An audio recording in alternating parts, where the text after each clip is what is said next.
साथियों, भी कुछ दिनों में दीपावली आने वाली है। आप सभी को पहले से ही दीपावली की हार्दिक शुभकामनाएं। लेकिन दीपावली पे हमारे मन में ये प्रश्न उठता है या आपके मन में कभी ना कभी उठा होगा कि यदि हम दीपावली भगवान श्री राम के अयोध्या वापसी के लिए मनाते हैं, उनके अयोध्या वापस आने की खुशी में मनाते हैं, तो हम उस दिन श्री राम जी का पूजन क्यों नहीं करते, हम लक्ष्मी गणेश जी का पूजन क्यों करते हैं। और इसमें एक दूसरा प्रश्न ये भी उठता है कि यदि हम लक्ष्मी जी की पूजा करते हैं तो उनकी पूजा विष्णु जी के साथ क्यों नहीं होती, गणेश जी के साथ क्यों होती है। तो साथियों, दीपावली का इतिहास श्री राम जी के अयोध्या वापस आने की खुशी में होने वाले उत्सव के साथ साथ और भी महत्वपूर्ण घटनाओं से संबंधित है। असल में सनातन धर्म का इतिहास इतना व्यापक है कि हमें ही अपने त्योहारों के पूर्ण इतिहास के बारे में नहीं पता होता है। साथियों, आप सभी का हाइपर क्वेस्ट के एपिसोड नंबर 127 में स्वागत है। आज हम दीपावली में लक्ष्मी गणेश जी का जो पूजन होता है उसके विषय में, उसके महत्व के बारे में, उसके इतिहास के बारे में समझेंगे और साथ में दीपावली के इतिहास पर भी प्रकाश डालेंगे। साथियों, आप सभी चैनल को सब्सक्राइब कर लें जिससे हमारी सभी वीडियोस आपको समय पर मिल जाएं। अब बिना किसी विलंब के आज की वीडियो को प्रारंभ करते हैं।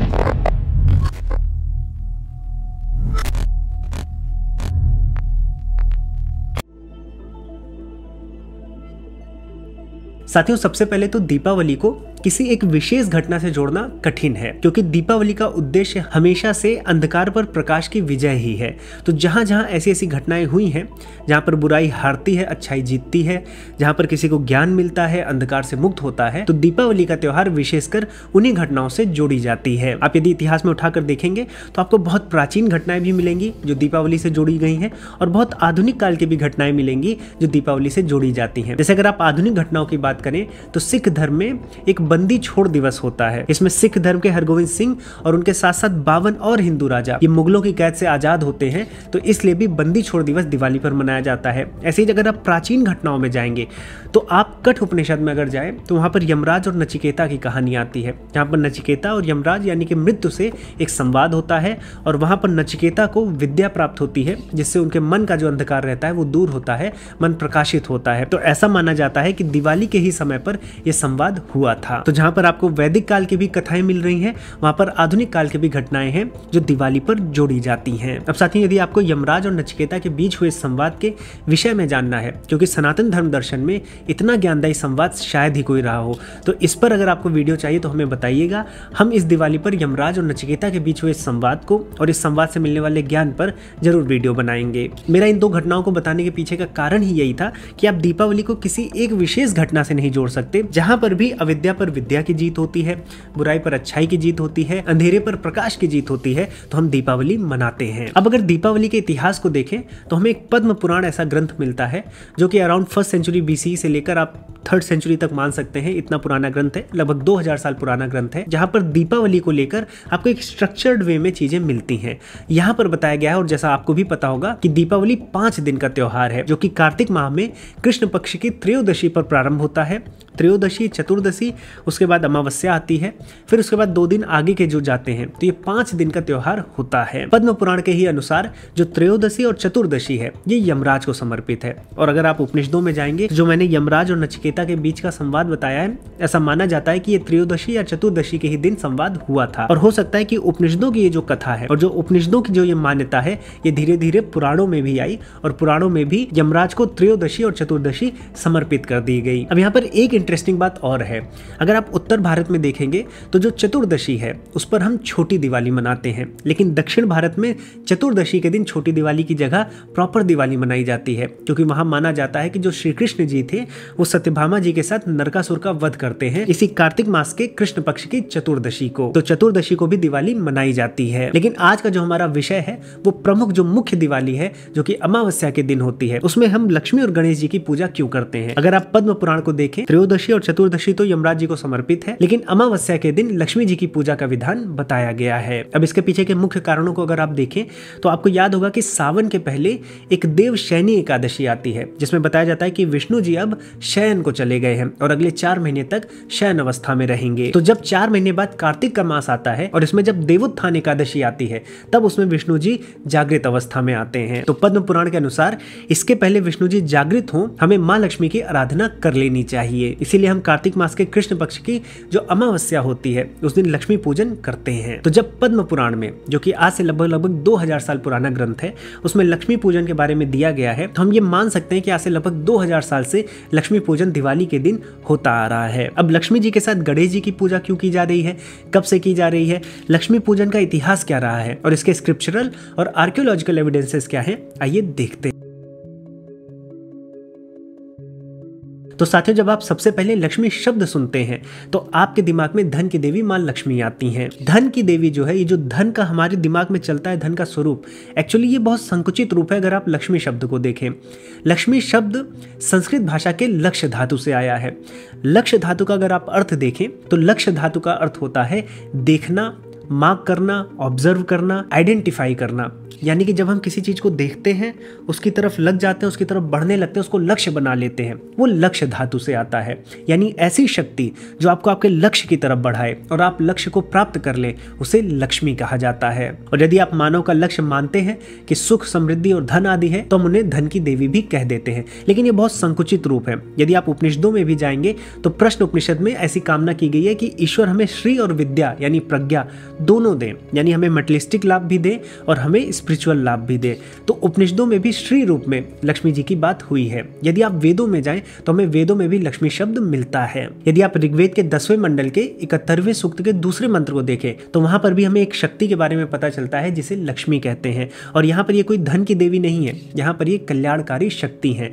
यहाँ पर बताया गया है कि यदि कोई विद्वान, यदि कोई ज्ञानी चिंतन और मनन करके जो वेद वाणी है, जो वेद ज्ञान है, उसको शुद्ध रूप में जनमानस में फैलाता है तो उसकी वाणी में लक्ष्मी का निवास होता है। यानी उसके पास इस जगत का कल्याण करने वाली शक्ति आ जाती है। जिससे लक्ष्मी का यह भी अर्थ निकल कर आता है कि जब आप ध्यान लगाकर, ध्येय बनाकर अपने लक्ष्य की तरफ आगे बढ़ते हैं तो एक लक्ष्मी रूपी शक्ति होती है जो आपको उस लक्ष्य तक पहुंचाती है। अब साथियों, जब हम समय में धीरे धीरे आगे बढ़ने लगे तो आगे चलकर लक्ष्मी जी का जो अर्थ है वो धन के साथ ज्यादा जोड़ा जाने लगा और फिर वहां पर लक्ष्मी और अलक्ष्मी दोनों की बात होने लगी। यानी ऐसा धन जो गलत कार्यों से कमाया गया है उसको हम अलक्ष्मी बोलते थे और ऐसा धन जो पुण्य कार्यों से कमाया गया है उसे हम लक्ष्मी बोलते थे।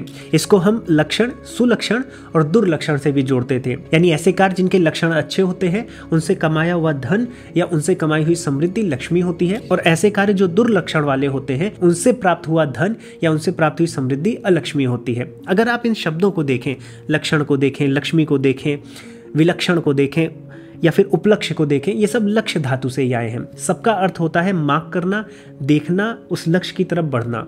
जैसे हम बोलते हैं उपलक्ष्य में, तो उपलक्ष्य क्या होता है कि इस उपलक्ष्य में हम ये कर रहे हैं, यानी कि हम उस चीज़ को मार्क कर रहे हैं। जब हम बोलते हैं कि विलक्षण है तो मतलब विशेष लक्षण है, दुर्लक्षण है तो मतलब वो लक्षण भी क्या है, देखने वाली चीज़ है। तो जहाँ जहाँ दृष्टि की बात होती है, जहाँ जहाँ लक्ष्य की बात होती है, वो लक्ष्य धातु से आता है। इसीलिए लक्ष्मी जो शक्ति है वो हमेशा लक्ष्य, ज्ञान आदि से ही जुड़ी हुई शक्ति मानी गई है। इसके विषय में आपको अथर्ववेद के 7वें कांड के 115वें सूक्त में भी देखने को मिलता है। वहाँ ये माना जाता है कि जो प्रत्येक मनुष्य है जन्म के समय उसके अंदर कुछ अच्छे लक्षण होते हैं, सुलक्षण होते हैं, कुछ दुर्लक्षण होते हैं। जो अच्छे लक्षण होते हैं उन्हें हम पुण्य लक्ष्मी कहते हैं और जो बुरे लक्षण होते हैं हम उन्हें अलक्ष्मी कहते हैं। और यहाँ ये मंत्र बताता है कि व्यक्ति का कर्तव्य है कि वो दुर्लक्षण यानी जो बुरे लक्षण है उनसे दूर जाए और सुलक्षणों को अपनाए, यानी लक्ष्मी को अपना ले। तो धीरे धीरे जो लक्ष्मी शब्द है वो लक्षण से जोड़ा जाने लगा और जितने पॉजिटिव लक्षण हैं, जो हमें चाहिए, जो अच्छी चीजें हैं, वो लक्ष्मी हो गई, और जो निगेटिव लक्षण हैं जिनसे हमें दूर जाना है उन्हें हम अलक्ष्मी कहने लगे। इसी के साथ साथ जो पॉजिटिव लक्षण थे, जो समृद्धि की बात हुई है, इस समृद्धि को लक्ष्मी के साथ साथ श्री भी कहा गया है। जैसा कि मैंने बताया, प्रश्न उपनिषद का भी एक एग्जाम्पल दिया था। ऐसे अगर आप शतपथ ब्राह्मण में जाएंगे तो वहां पर भी ये बताया गया है कि जो प्रजापति हैं वो श्री को जन्म देते हैं। यानी कि जितने भी पॉजिटिव लक्षण है, जो चीजें हमें चाहिए, जिन चीजों की हम कामना करते हैं, जिन चीजों को हम लक्ष्य बनाते हैं, उनकी प्राप्ति के लिए जो शक्ति होती है उसको हम लक्ष्मी बोलते हैं या श्री बोलते हैं। लेकिन हम ये भी मानते हैं कि ऐसी भी चीजें होती हैं जो प्राप्त करने योग्य नहीं है, जो खराब है, उनको हम अलक्ष्मी कहते हैं। लेकिन साथियों, पौराणिक काल के आते आते हमने ऐसी कथाओं की रचना की जिससे फिर लक्ष्मी जी की पूरी जो आइकोनोग्राफी है, जो आज हम देखते हैं कि कमल के फूल पर बैठती हैं, उनके हाथ से धन की वर्षा होती है, इस तरह की आइकोनोग्राफी का फिर निर्माण पुराणों में हुआ। यदि आप पुराणों को पढ़ते हैं तो वहां हमें पता चलता है कि क्षीर सागर से लक्ष्मी जी उत्पन्न होती हैं। कथाओं के अनुसार इंद्र जो होते हैं उनको एक ऐसा श्राप मिलता है जिससे पूरी की पूरी पृथ्वी श्रीहीन हो जाती है। फिर उसके बाद जब समुद्र मंथन होता है तो उससे दोबारा लक्ष्मी जी प्रकट होती हैं। और यहाँ पर पुराणों ने यह भी इंश्योर किया कि जैसे लक्ष्मी जी को केवल धन की देवी ना माना जाए, केवल ये ना समझ लिया जाए कि धन ही लक्ष्मी है, इसलिए उन्होंने कई और लक्ष्मियों की बात की, क्योंकि धन से कुछ चीजें ही पाई जा सकती हैं, लेकिन लक्ष्मी तो हर एक लक्ष्य की तरफ लगाती है। इसीलिए लक्ष्मी के उन्होंने 8 रूप और बताए, जिनमें से आदि लक्ष्मी, धान्य लक्ष्मी, धैर्य लक्ष्मी, गज लक्ष्मी, संतान लक्ष्मी, विजय लक्ष्मी, विद्या लक्ष्मी और धन लक्ष्मी हैं। तो लक्ष्मी केवल धन की ही देवी नहीं है, हर एक समृद्धि, हर एक लक्ष्य जो आप चाहते हैं उन तक पहुंचाने वाली शक्ति हैं। अब साथियों आइए लक्ष्मी पूजन के हम आर्कियोलॉजिकल एविडेंसेस को देखते हैं। तो साथियों दिवाली पर लक्ष्मी पूजन क्यों किया जाता है, इसके ग्रंथीय प्रमाण तो हमने देख लिए और हम वर्षों से लक्ष्मी गणेश जी की पूजा दिवाली पर करते आ रहे हैं। और अगर इस दिवाली पर आप लक्ष्मी और गणेश जी की सुंदर मूर्ति अपने घर पर स्थापित करना चाहते हैं तो आप आर्टेरियम की लक्ष्मी गणेश जी की मूर्तियों को ले सकते हैं। ये मूर्तियां सुंदर तो है ही, लेकिन सुंदरता के साथ साथ इनकी आइकोनोग्राफी जो है वो भी बहुत प्रामाणिक हुई है, एक एक बिंदु को बहुत बारीकी से बनाया गया है। और साथियों समृद्धि की देवी माँ लक्ष्मी ही नहीं बल्कि जो देवताओं के कोषाध्यक्ष हैं कुबेर जी, उनकी भी बहुत सुंदर मूर्ति आर्टेरियम पर उपलब्ध है जो आपके घर और मंदिर में बहुत सुंदर लगेगी। तो अगर आप इस दिवाली पर अपने घर में, अपने घर के मंदिर में इन मूर्तियों को स्थापित करना चाहते हैं, किसी सगे संबंधी को देना चाहते हैं, तो आप डिस्क्रिप्शन में लिंक दी गई है, उस लिंक के माध्यम से आप इन मूर्तियों को खरीद सकते हैं। और अगर आप कूपन कोड HYPER15 को यूज करेंगे तो आपको आर्टेरियम की तरफ से 15% का एक्स्ट्रा डिस्काउंट भी मिलेगा। तो आप सभी को आगामी दीपावली की हार्दिक शुभकामनाएं। मैं चाहूंगा कि आप इस बार आर्टेरियम की बनाई हुई इन सुंदर मूर्तियों को अपने घर के मंदिरों में स्थापित करें। अब साथियों आगे बढ़ते हैं और मां लक्ष्मी के पुरातात्विक प्रमाणों को भी देखते हैं। तो साथियों हमने देखा कि हमारे प्राचीन हिंदू ग्रंथों में मां लक्ष्मी के विषय में क्या दिया गया है।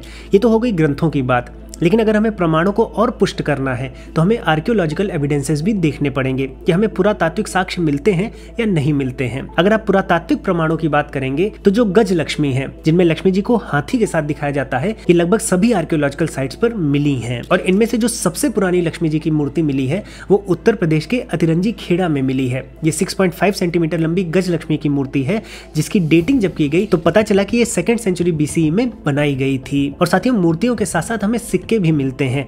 अगर आप देखें तो 1st सेंचुरी BCE के शक राजा एजिलीस के जमाने के हमें सिक्के मिलते हैं जिनमें लक्ष्मी जी का अंकन किया गया है। और एक राजा सिक्कों पर उन्हीं देवी देवताओं का अंकन कराता था जिनको वो जन सामान्य में पहुंचाना चाहता था, जिनकी वो पब्लिसिटी करना चाहता था, जिनकी पूजा को सपोर्ट करना चाहता था। तो गांधार से मिले ये सिक्के हमें बताते हैं कि 1st सेंचुरी BCE यानी आज से लगभग 2100 साल पहले मां लक्ष्मी की पूजा आरंभ हो चुकी थी। और मां लक्ष्मी का पूजन कितना प्रचलित था आप इस बात से अंदाजा लगा सकते हैं कि आपको बौद्ध स्तूपों और जैन धर्म के मंदिरों पर भी मां लक्ष्मी की आकृतियां मिलती हैं। और साथियों जब हम देवी देवताओं भगवान की बात करते हैं तो हम प्रायः ये देखते हैं कि कोई ना कोई ऐसा सेक्ट होता है जो उनको ब्रह्म के रूप में देखता है। जैसे हम शैव धर्म की बात करते हैं तो वहां पर शिव जी को ब्रह्म की तरह देखा गया है, वैष्णव धर्म में विष्णु जी को देखा जाता है, शाक्त धर्म में आदिशक्ति देवी को देखा जाता है। वैसे इतिहास में वैष्णव पंथ में एक ऐसा भी पंथ था जो मां लक्ष्मी को आदिशक्ति मानता था और उनसे श्री, भू और दुर्गा, सत, रज और तम इन 3 शक्तियों की द्योतक देवियों को जन्मा मानता था। और हमें इसका एक प्रमाण ऐसे मिलता है,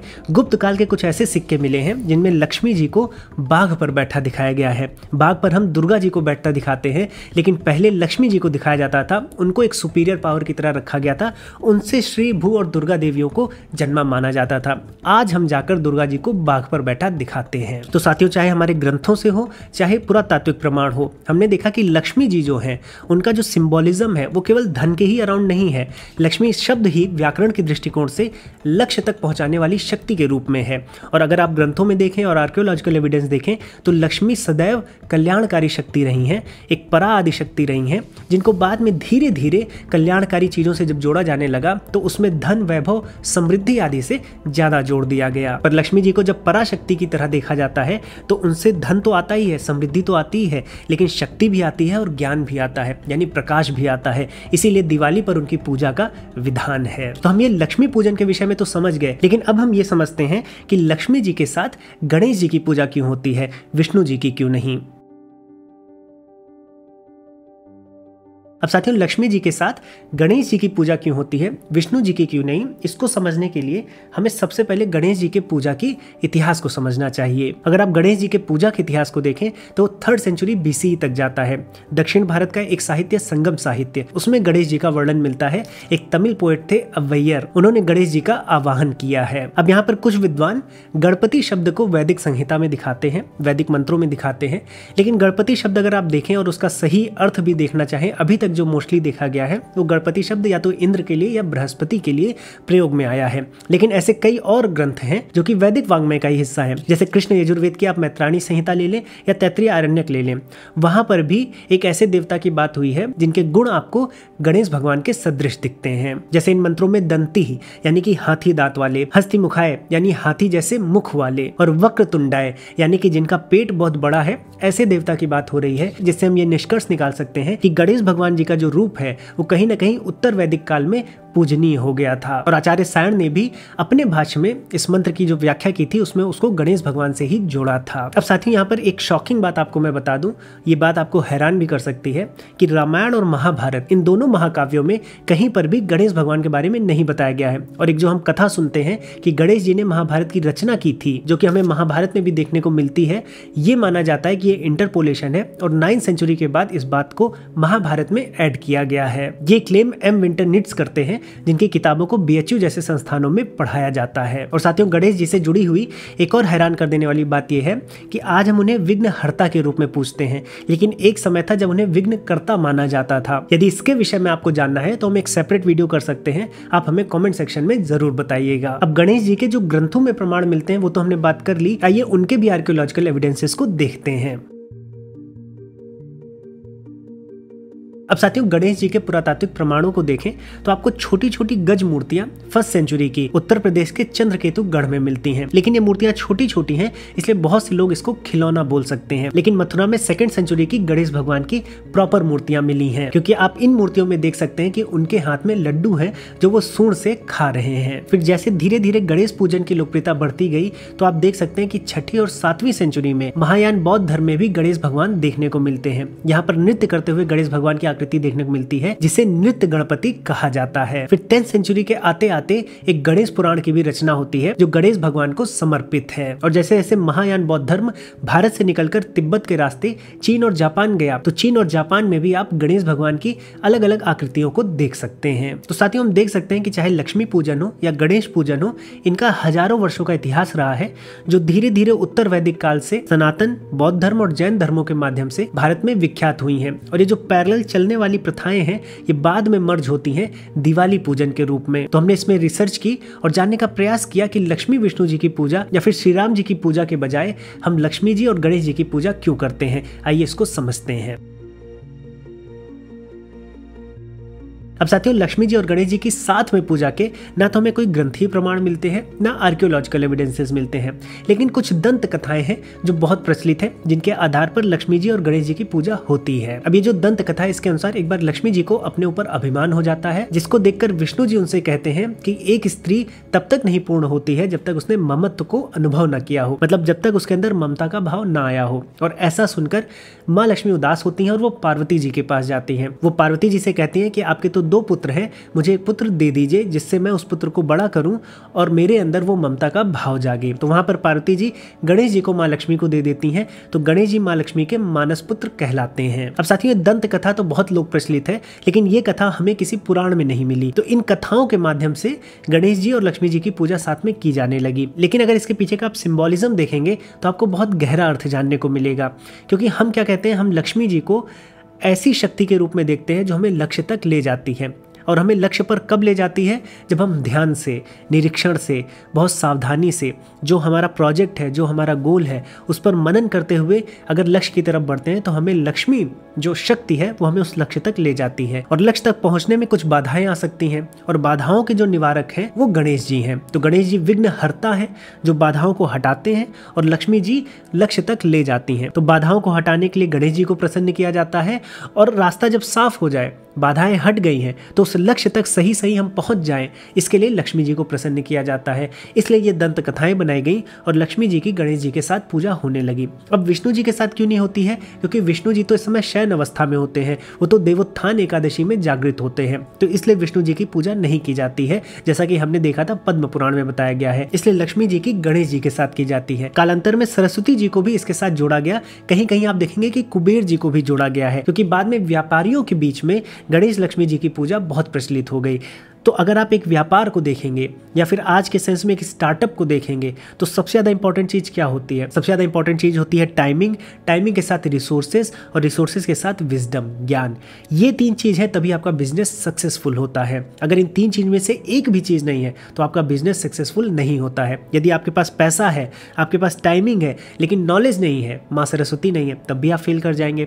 यदि आपके पास नॉलेज है, पैसा भी है, लेकिन टाइमिंग सही नहीं है, तो टाइमिंग सही ना होने से, मार्केट की टाइमिंग खराब होने से बिजनेस नहीं चलता है। और यदि टाइमिंग भी है, आपको पता है कि समय बहुत सही है और आपके पास नॉलेज भी है लेकिन रिसोर्सेज नहीं है, तब भी आपका बिजनेस फेल कर जाता है। इसलिए हम देखते हैं कि माँ लक्ष्मी, माँ सरस्वती और गणेश जी की साथ में पूजा होती है और व्यापारी वर्ग में ज्यादातर होती है। इसलिए आप देखिए कि जो दुकानदार होते हैं या बड़े बड़े बिजनेस वाले होते हैं वो गणेश, लक्ष्मी और सरस्वती जी की पूजा करते हैं और दिवाली पर विशेष कर इस पूजा को और भी धूमधाम से मनाते हैं। तो साथियों, मैं आशा करता हूँ कि इस वीडियो के माध्यम से आपको दिवाली के इतिहास के बारे में पता चला होगा।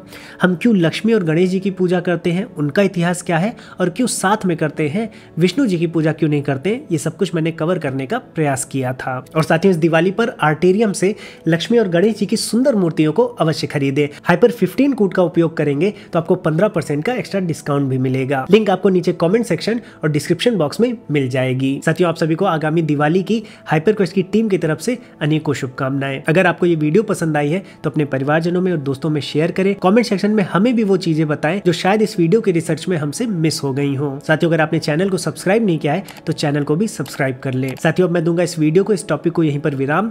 अब मैं मिलूंगा एक नई वीडियो में नए टॉपिक के साथ। तब तक के लिए जय श्री राम।